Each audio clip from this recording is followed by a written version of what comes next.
Did you know that yearly Medicaid renewals will start again soon? This means millions of people who were enrolled in Medicaid during the pandemic may no longer be eligible for coverage. If this may impact you, the good news is you have options. Anthem Blue Cross and Blue Shield can help answer your questions so you can find an affordable health plan for you and your family. We want you to feel confident you're covered. Click to learn more. Policy exclusions and limitations apply. Anthem Blue Cross and Blue Shield is the trade name of Community Insurance Company.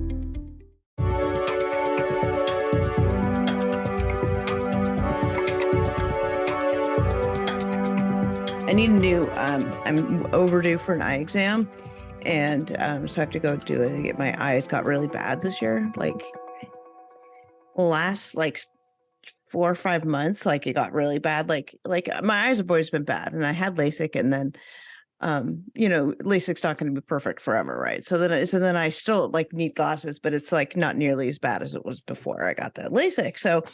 And, as you get old, and I'm I'm getting old. What, 48? What is that old I am?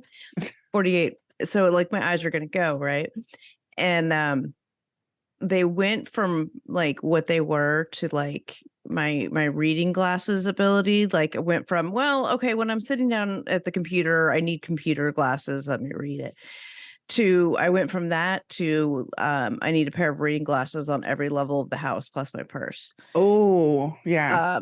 In a matter of months. Mm-hmm. And so that's why I'm always and I'm trying to figure it out and then I'll take my contacts out because my contacts are not as good as my glasses, but they're not great anyway. So if I don't wear my contacts, but just wear the glass, it's ridiculous. It's crazy. For those of you who don't know, we are trying to upload our first video version of the podcast that we recorded with Wes Schultz from My 600-Pound Life. And we released the audio episode like normal on Friday. And then we have the video version that I'm trying to upload, but because I'm a solid Gen Xer, YouTube is not quite I'm not real YouTube literate, so trying to upload it, and then there's a break I have to edit out, and then it's just a mess. So trying to upload that and get that sorted so that you guys can always have video of us. Yay. Good job on all your hard work. The what? Good job on all of your hard work getting the episode out. Oh, we got Hetero Life Mate got it done when he got to home from picking up the kid, and it's out. So if you guys haven't heard it yet, please go listen to our episode with Wes from My 600-Pound Life. That was this week's episode of My 600-Pound Life. He was phenomenal on the show, and our podcast episode is unbelievably awesome. So inspiring, so heartwarming, and hilarious. So probably one of the best interviews we've ever had on the show. So go listen to that, share it with your friends. If you like it, make sure you subscribe, all the fun stuff. Please leave us a review. That would really help. A 5-star review. Leave us a little comment. That would be fantastic. Anyway. And so you never know who else is going to be on. Yeah, we've got some stuff lined up. Yep. So tonight we're doing Unsolved Mysteries, yeah? Yes. Okay. So this is the last Unsolved Mysteries of the Netflix. Volume 3. Yeah. Mm-hmm. The last episode. And this one was really, really hard to get through. So this is Volume 3, Episode 9, Abducted by a Parent. Mm-hmm. How did you feel after watching this? Okay, so I watched it and I was just part of me was not that I was skeptical necessarily, because I was skeptical only because it's Unsolved Mysteries. I'll say this, because I've come to not trust necessarily their viewpoint, their production of it, right? I don't necessarily trust their biases. They're supposed to be presenting it in its true light, and I happen to have seen other documentaries as Children of the Underground. Is parental abduction an actual thing? Absolutely it is. Are there situations where the parent who's looking for the child maybe shouldn't have the child, probably that's also accurate. And that's what the Children of the Underground was about. Trying to help these people that are trying to stay away from their parent that's looking for them. So that's the other side. And not saying that I didn't believe it or anything like that. I mean, I do, but I automatically the fact that I don't have like a soul, and whatever soul I have is like cold and dead, black heart that I have, I don't get I wasn't as emotionally invested in it as you got. I'll say that. So yeah, I cried. I watched it probably 3 times and I cried all 3 times. The episode has to do with parental abduction. So and I can understand why it's more, it might be more triggering for you than for me. I mean, I guess theoretically that's a real risk for you, but I don't know.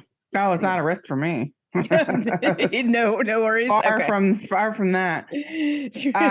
For me, it's just the fact that just as a mom, I don't know what I would do without my daughter. And I think the hardest part is the unknown of not knowing. People lose their children to murder. They lose their children to all kinds of crazy, awful, horrible things. And these parents are left without any sort of answers. And that to me is the worst part, I think, about all of this. Not knowing, like, if my child were to go missing tomorrow, what would become of her? And that's terrifying. So the episode starts off, we first meet Dr. Rebecca Downey, and we see her, they show like a pool and kids playing in the pool. And she says that she dreams about her kids sometimes. They are in trouble, and sometimes they're having fun and spending time together, doing the things that they love. And she says, I love dreaming about my kids because they are actually there. So already I'm like, okay, this is this is what's happening here. She then goes on to explain the history of her and her ex's relationship, Ahmed Kandil. And she said that they met when she was 28, he was 30. She was preparing to go to med school and he was working on his MBA. They had a lot of fun together. They did they like to do activities like sports, outdoor types of stuff, dancing. And although they both grew up in different environments, like or areas, he grew up in Egypt, she grew up here. They culturally, religiously, they had differences. They still were able to connect on other levels. So he grew up in Cairo. She grew up in Berlin. He was Muslim. She was Christian. After 2 years of dating, they got married, and then 9 months later had their daughter Amina, who was born September 1st, 2003, which was 3 weeks after she was starting med school. So that's crazy. Good for her. I know. Can we talk about that, like her and that for a minute? She was having these kids and getting married while she was like getting into med school, and then going through med school, and then in her residency and stuff. And it's just like I remember my OBGYN telling me that story about how she was like 9 months pregnant when she was doing her, residency and stuff. And I'm like, and there's a million of them, millions of female doctors that do this. Yeah. And just like, I could. You're amazing. You're amazing.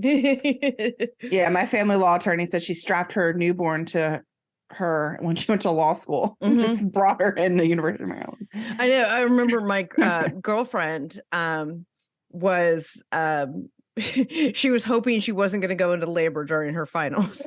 Oh God. Because she was very, very close, and her daughter ended up being born like January 2nd or January 3rd or something. And so her finals had been like, I don't know, it was right around there. But that's funny. Yeah, my kid was 4 or 5 when I graduated from law school. So I didn't do it with. So I mean, he was young, but that's even harder, I think, with a young child. I don't know what's worse. Well, yeah, but so law school though was like my full-time job, right? Yeah. I treated it like a full-time job. I went to school, and then I came home, picked up the kid, because he went to daycare, and my husband at the time was he had to go to work, and I would drop my kid off at daycare and then go to school and be there all day, then come home, and then I'd hand him off to his dad and go back to school for my evening class if I had one, or whatever evening activities I may have. It's a tough life. Yeah. Yeah. So 3 weeks after starting med school, her daughter was born. And then January 4th, 2005, her son Bilal was born. And she starts talking about her kids' personalities and how Amina was just shy and sweet and Bilal was outgoing and talked to everyone. And at that moment, that's when I started crying again. And we then meet her friend Daphne, who was a resident, I guess, with her in Boston. They both moved to Virginia around the same time. And they were very close. So their children would have dinners together, sleepovers. They would just spent a lot of time together. And Daphne said that Ahmed was a really, really good husband and father to the children. Right up until the point where they got divorced and then he just abducted their children to another country. Right. And isn't it always the case? Yeah. They're great up until that point. Yep. Ahmed lost his job in Boston during the economic crisis and didn't want to get a job. So Rebecca was saying his personality started to change. And she noticed that his conservative religious beliefs were getting even more so conservative and religious. Didn't she say they were getting going towards the extreme almost? At that time, I don't think she knew it was extreme, but she definitely noticed that it was becoming it was getting worse. It wasn't just like your typical conservative Muslim. It was right. Going beyond. Which is interesting to me because in that religion and everything, the women tend to stay at home more so than the men, and he refused to get a job. So it's kind of well, okay. I don't think that's part of he became an entitled middle-aged man. Right. And so she decided she wanted to separate June of 2013. And it seemed like they were pretty amicable in the way that they decided to split the custody 50-50. Doing it, I think, between themselves. I don't think lawyers were involved. I think they just worked it out. But she said occasionally he would kind of play games and not answer his phone, or just knew how to push her buttons when it came to the children, which we hear about all the time. People using their children to get back at the ex and all that kind of stuff. Yeah. And things took a turn for the worse on August 28th, 2014. Ahmed was taking the children, she thought was taking the children to Toronto to see his cousins for Amina's birthday.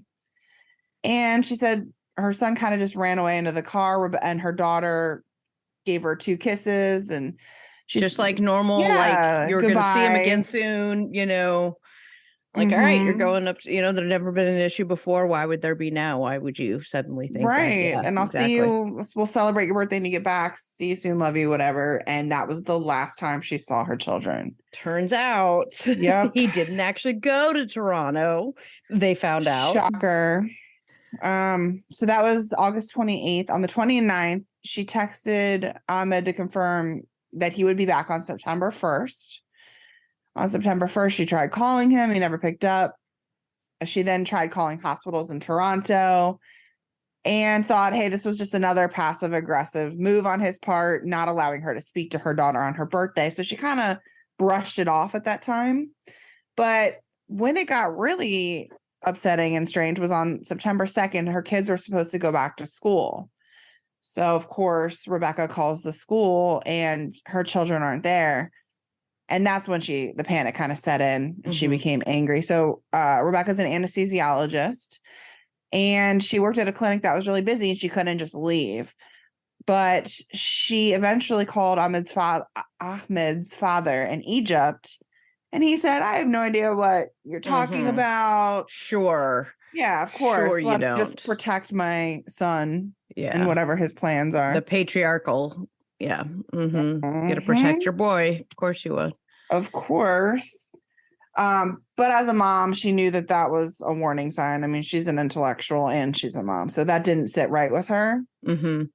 She called her friend Daphne to check his house, Ahmed's house, to see if, I don't know, there was any sign of the children. But not only were there no cars in the driveway or anything, everything was out of the house and gone. Oh, Yeah. Like everything was Mhm. gone. And at that moment, I put in all caps, we see tears streaming down her face, because I got emotional too.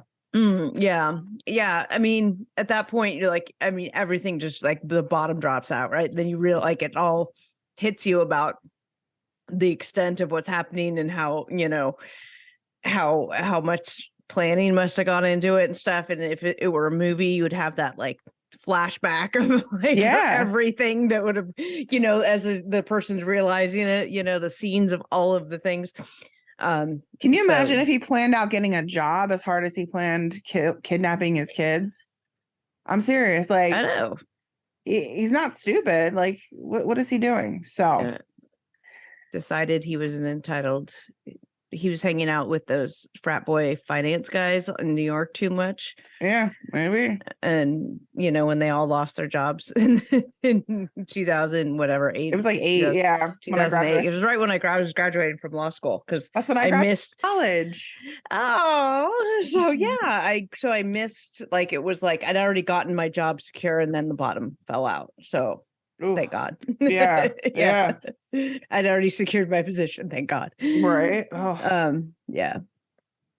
So after that, she calls the police and they look at the flight records, which show that the kids did not fly to Canada, but they flew from JFK through Kyiv to Istanbul, Turkey.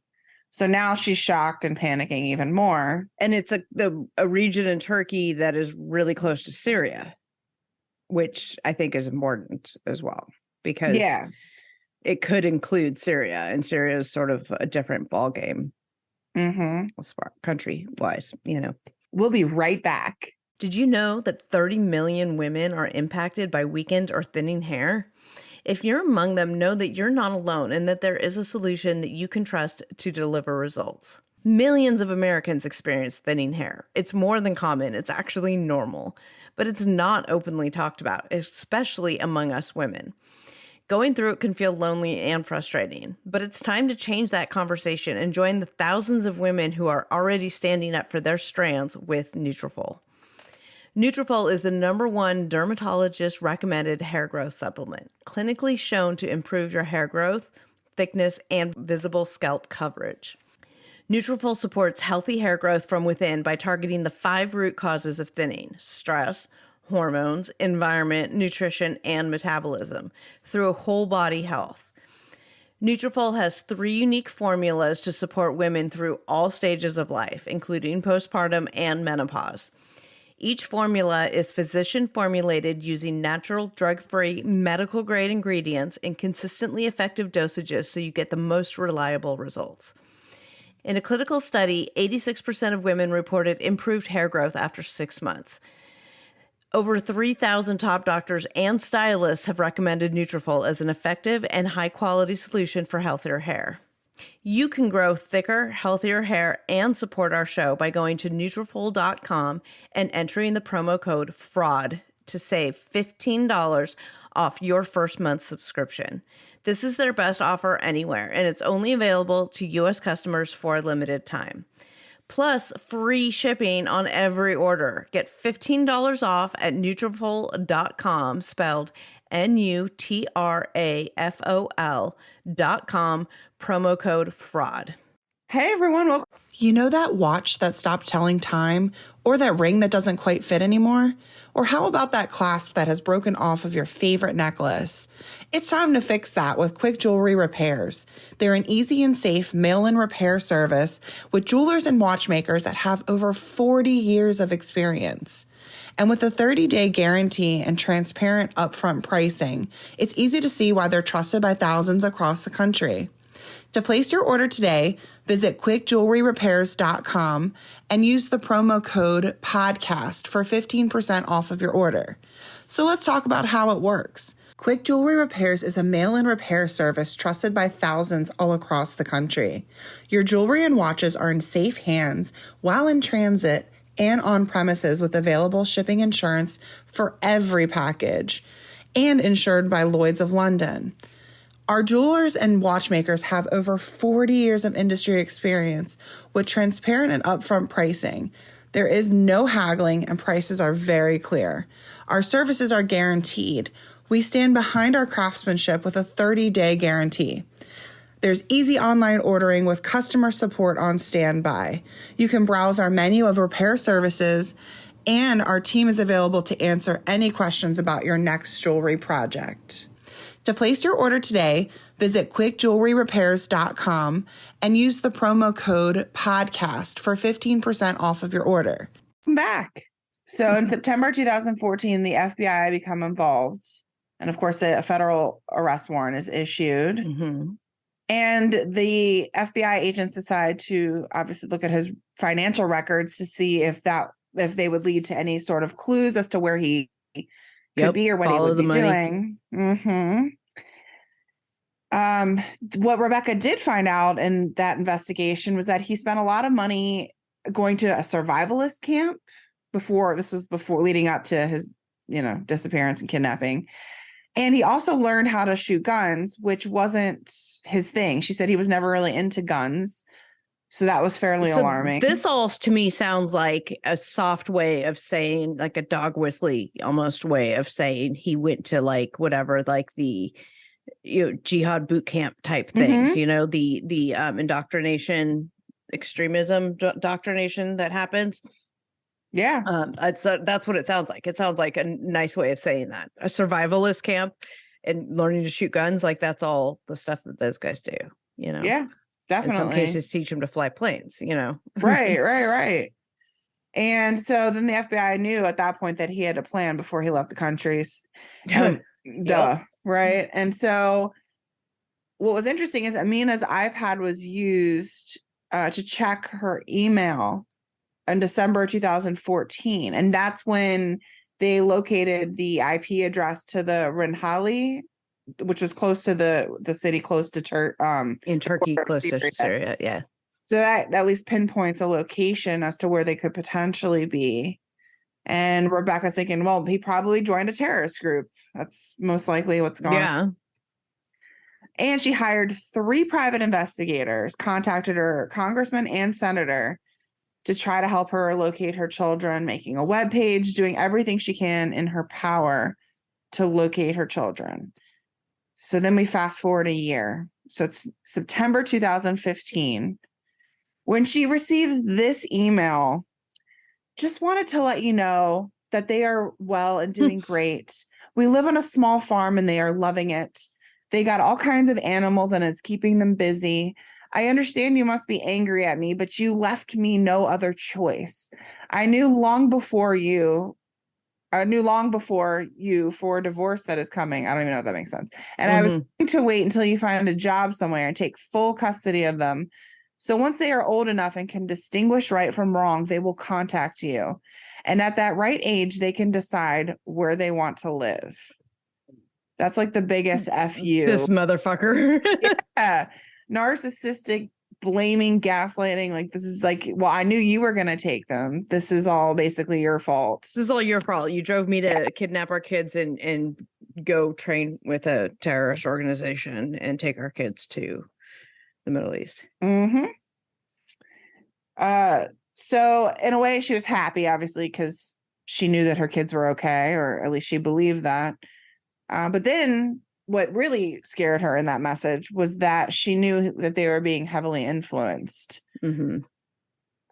Which makes sense. I'm saying that once they can distinguish right from wrong, they will contact you. Like, okay, so you're going to indoctrinate them, right? Mm-hmm. And parental alienation, tell them all kinds of things about her that are lies. Mm-hmm. Yep. And so she did hire a PI in Turkey who was able to find possibly the internet cafe where that email was sent out. Mm-hmm. But unfortunately, there was no other information from anyone, the FBI, the PI, to lead to any area of where they could be or who would have them besides her ex, who would help support them. Mm-hmm. She did find out, though, that he had applied for an Egyptian ID card and registered his address at his parents' house. So I'm not sure. His parents are totally helping him. Of course they are. Of course. And then, of course, what's sad also is in Egypt, parental kidnapping is not considered a crime. And the father can decide, what he wants to do with the children. So I'm sure her screams and helps, help me, are not being heard because she's a woman and it's not considered parental kidnapping. Right. So that's scary. So that is left with, if you know anything about their whereabouts or anything about it, please contact Unsolved. All that link, the Unsolved link, will be down in the show notes. Mm-hmm. And so Daphne thinks that maybe the kids think she's dead. And we see at the very end, Rebecca reading her journal that she's been keeping since her children have been gone, writing into the journal every day to her children in order to feel close to them. And Unsolved Mysteries did post the pictures of what the age progressive pictures of the children, what they could possibly look like now. So I know, like you said, it'll be linked. Yep. And we'll post those pictures and stuff. And we learned that Amina and Bilal are just 2 of the thousands of children abducted by parents in the U.S. each year. Yeah. Which is so sad. Yeah. And then we meet baby Aziz, who's born to Abdul Khan. And he has been missing since 2017. He was born on November 13th, 2010. And Abdul said his ex, Rabia, had a very strong personality, didn't get along with the family. She wasn't able to really keep a job. She kept quitting every job for dumb excuses. So I thought she really just didn't get along with people. She's very pretty. I mean, she looked pretty, and I'm just like, I don't know. She's clearly a mess, though. She's clearly a sociopath, but that's neither here nor there. Yeah. Yes. When a woman, we'll get to that later, but when a woman makes up abuse claims, false allegations in order to skew the courts, that's when I get really, really angry. Yes. So in April 2014, they decided to separate. She went to Atlanta to be closer to her family, and she kept putting up roadblocks to not let Abdul see Aziz. She even blocked Aziz from seeing him at all, and he had to go to court to file to see his own child. So after all the gameplays of going back and forth and all the fights, the court actually recommended that he get primary custody. Yeah, he was granted custody. So she became the non-custodial parent or whatever. Right. And okay. So that's when she said all of a sudden there was abuse claims from him and his family, which interesting that came out so late in the game after being in court so many times and no abuse claims had come before then. Right. So, suddenly now she's claiming him. Yeah. Right. And so the day that he showed up to court to get his son, Rabia didn't show up. And apparently she was dating a new man. Not a good guy. He looked like, sorry, I don't have my glasses. Just talking about glasses. Yeah. And I've been like shorthanding my notes, which if you know, it's not good sometimes. Yeah. Where are we at with them? Let me see. Elliot Bourgeois is her boyfriend / new husband, actually. And it was interesting too, because she fired 3 of her lawyers and they decided to represent themselves in court, which is crazy in my opinion, but to each of them. Yes. And they had surveillance. He had surveillance on. Did we talk about that yet? The surveillance he had on her? No, not yet. Before she abducted him? Okay. Nope. But what they found out too was the school hadn't seen him in a couple of weeks. So it was possible she kidnapped Aziz a couple of weeks before the court date and left town. What they did find when he hired a PI was that they sold their car at CarMax in 2017 in Atlanta, abandoned their apartment, and deleted all of their social medias. There's been no trail of any sort of financial anything of them. Yeah, like they completely changed their identities. They had to have. right? To not have any kind of contact. Like the other guy, he sent the email and they were able to sort of, narrow down an IP address general and stuff. But with this couple, like they completely changed identities because there's nothing. And what sucks about these cases too is we're heading into COVID times when everyone's on lockdown. People aren't doing as deep and thorough of investigations, I feel like. So these people could have literally been hiding in plain sight. Right.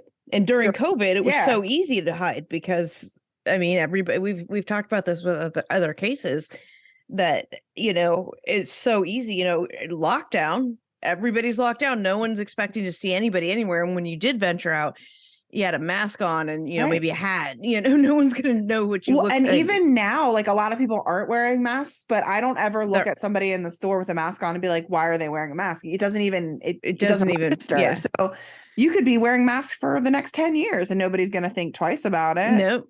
Exactly. Yeah. Exactly. It's just such a common thing now when, people can wear them if that's what makes them feel comfortable, And so I was looking up, different threads, newspaper articles, trying to find something. And there isn't a lot of information on both of these cases. No one's been found. Warrants are still out. And that's it. We don't really have any information. So I'm hoping somebody can see these pictures and maybe recognize someone. Yeah. And I think, I don't know. I felt like, I mean, it's certainly a good topic, but I feel like Unsolved Mysteries kind of phoned it in with this one. Also, these are good stories, to get out there, certainly, and to bring awareness to the topic and things like that. And there are other, on these pages, on the Unsolved page and the Netflix page, they have pictures and stories of other parental kidnappings, and age progressed photos, right, of several other and stuff. And so I think all of that is good, to bring awareness to these families and whatnot. But as far as like heavy content, like, lots to talk about, like we'd have in other episodes of Unsolved Mysteries, I feel like this one was a miss for me on that regard. They're good stories. They're good stories to get out there. But as far as there's not a lot of detail, we don't have a lot of meat to them. Yeah. Right. Which I'm hoping, and that's why just getting the word out, spreading more information about parental kidnapping, right, in general, and just get those other pictures of those children out too. So I encourage you, if you're listening to this, to share with your friends the story, so the pictures of the children can get out to even more people. Because there are a lot. Sure. That's what we would ask. And thank you guys for tuning into our Unsolved Mysteries series. But that brings us to the end of this season. So we have to move on to something else.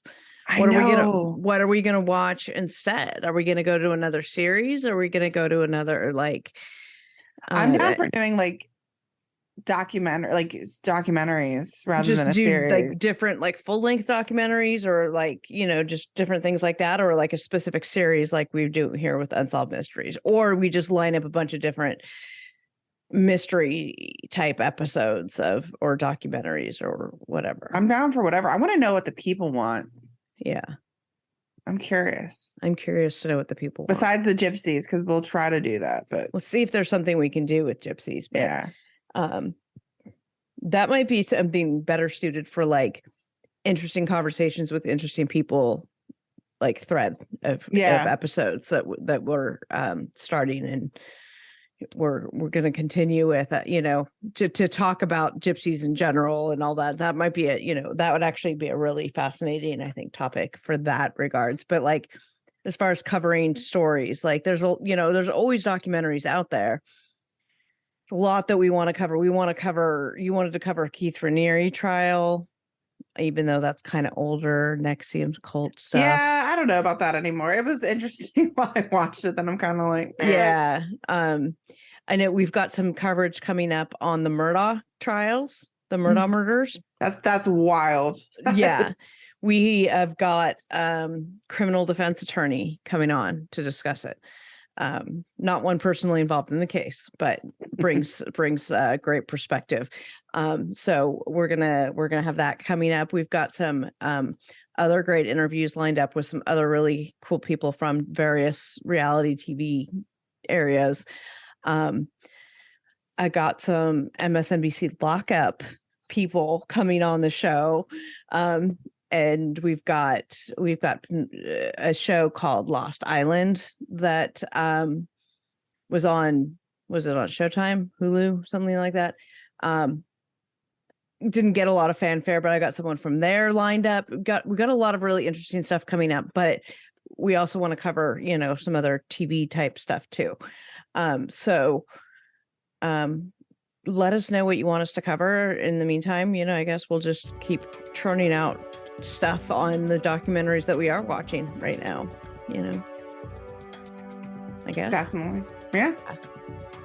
All right. Well, thanks for tuning in. Good night, everybody. Good night.